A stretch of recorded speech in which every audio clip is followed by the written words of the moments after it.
মেয়েদের জন্য এই 5টি সাজসজ্জা বিলকুল হারাম। অর্থাৎ আপনি যদি এই 5টি সাজে সাজেন তাহলে আপনি গুনাহগার হবেন এবং আপনি জাহান্নামে যাওয়ার জন্য এই 5টি সাজই আপনার জন্য যথেষ্ট।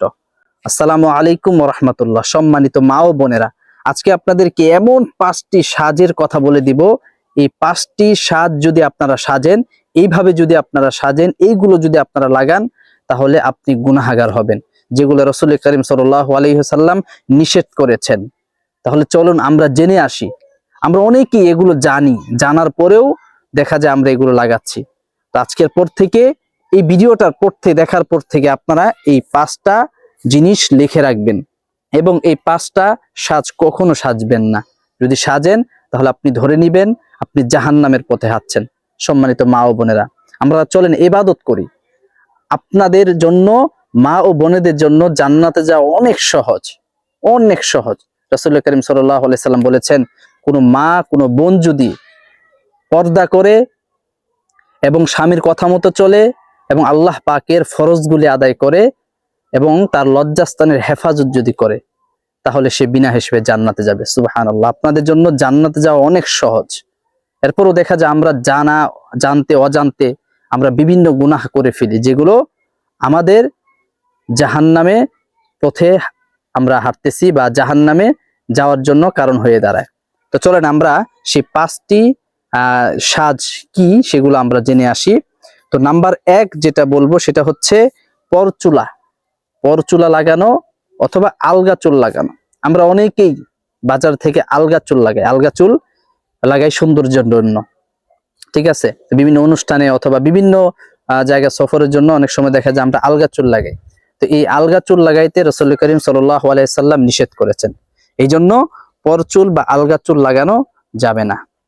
এরপর নাম্বার 2 যেটা রাসূল করিম সাল্লাল্লাহু আলাইহি সাল্লাম নিষেধ করেছেন, যেটা এখন অধিকাংশ মেয়েদের মধ্যে এটা পাওয়া যায়, সেটা হচ্ছে ব্রু প্লাক করা। ব্রু প্লাক করা, রাসূল করিম সাল্লাল্লাহু আলাইহি সাল্লাম বলেছেন, যেই নারী ব্রু প্লাক করে, অর্থাৎ এই ব্রুটার চিকন করে ব্রু প্লাক করে, তার উপর আল্লাহ পাকের লানত, অর্থাৎ আল্লাহ পাক তার উপর অভিশাপ দেন। কত বড় কঠিন ধমকি! এজন্য সম্মানিত মা ও বোনেরা, এই ব্রু প্লাক করা যাবে না। এই ব্রু প্লাক অত্যন্ত চরম ঘৃণিত একটা গুনাহ, যেটা আল্লাহ পাক পছন্দ করে না। যেই নারী এই ব্রু প্লাক করে, আল্লাহর লানত তার উপর পড়ে। এরপরে 3 নাম্বার যেই সাজটার কথা বলবো সেটা হচ্ছে টিপ লাগানো। অনেক বোনেরা আছে, অনেক মায়েরা আছে যারা টিপ লাগায় কপালের মধ্যে। কালো টিপ হতে পারে, লাল টিপ হইতে পারে, যে কোনো টিপ আমরা লাগাই। কিন্তু আপনি জানেন না এই টিপ লাগানো ইসলামে হারাম। এই টিপ লাগানো ইসলামে জায়েজ নাই। এই জন্য এই টিপ লাগানো যাবে না। এটা ইহুদি, এটা হিন্দু, এটা খ্রিস্টানদের একটা কালচার।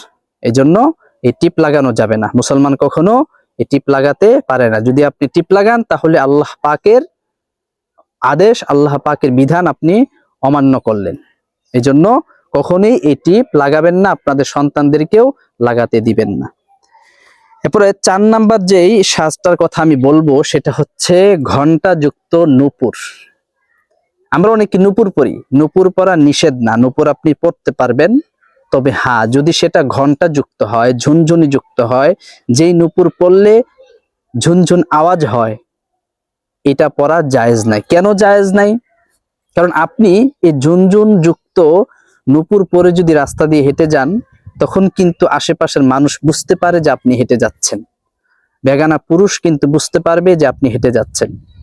এই জন্য ইসলামের মধ্যে ঘণ্টা, ঝুনঝুনি এগুলো সমর্থন করে না। এই জন্য মা ও বোনেরা, আপনারা ঘণ্টা যুক্ত, ঝুনঝুনি যুক্ত এই নূপুর আপনারা পরবেন না। হ্যাঁ, নূপুর পরেন, যেগুলোর মধ্যে ঝুনঝুনি নেই, ঘণ্টা নেই, এগুলো আপনারা পরতে পারবেন অনায়াসে, কোনো সমস্যা নেই। এরপরে নাম্বার 5 যেটা বলবো সেটা হচ্ছে বাহিরে যাওয়ার সময় সুগন্ধি, পারফিউম, সেন্ট ব্যবহার করলে এটা করা যাবে না।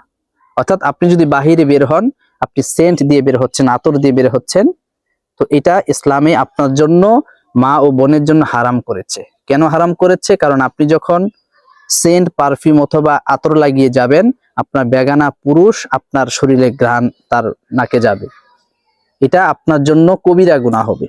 এই জন্য ঘরে আপনি ব্যবহার করতে পারবেন। ঘরে আপনার স্বামীর সামনে, আপনার ভাইয়ের সামনে আপনি আতর, পারফিউম, সেন্ট ব্যবহার করতে পারবেন, কোনো সমস্যা নেই। তবে আপনি আতর বা পারফিউম যে কোনো সুগন্ধিযুক্ত জিনিস আপনি বাহিরে ব্যবহার করে যাবেন না। এতে করে বেগানা পুরুষ আপনার শরীরে ঘ্রাণ নিবে, এটার কারণে আপনার কবিরা গুনাহ হবে। এবং এই কাজ যদি আপনি করেন, এই কবিরা গুনাহ কাজ করলে আপনিও জাহান্নামী হবেন, সাথে যেই পুরুষটা আপনার কারণে গুনাহগার হলো সেও জাহান্নামী হবে। এই জন্য সম্মানিত মা ও বোনেরা আমার, এই 5টা সাজ আপনাদেরকে বললাম, এই 5টা সাজে আপনারা সজ্জিত হবেন না। এই জন্য চলেন আমরা আজকে থেকে এই 5টা সাজ বর্জন করি, আমরা নিজেরাও এগুলো বর্জন করি, আমাদের সন্তান, আমাদের মেয়েদেরকেও এগুলো বর্জন করতে শিখাই। এগুলো যে ইসলামী নিষেধ, এগুলো আমরা ছোট থেকে শিখাই। এবং যে বোনেরা এগুলো করে, অবশ্যই আপনার পরিচিত আত্মীয় স্বজন বোনদের মাঝে এগুলো শেয়ার করবেন, যাতে করে তারাও জানতে পারে। এবং এই ধরনের ভিডিও পেতে অবশ্যই আমাদের চ্যানেলটি সাবস্ক্রাইব করে আমাদেরকে উৎসাহ দিবেন ইনশাআল্লাহ।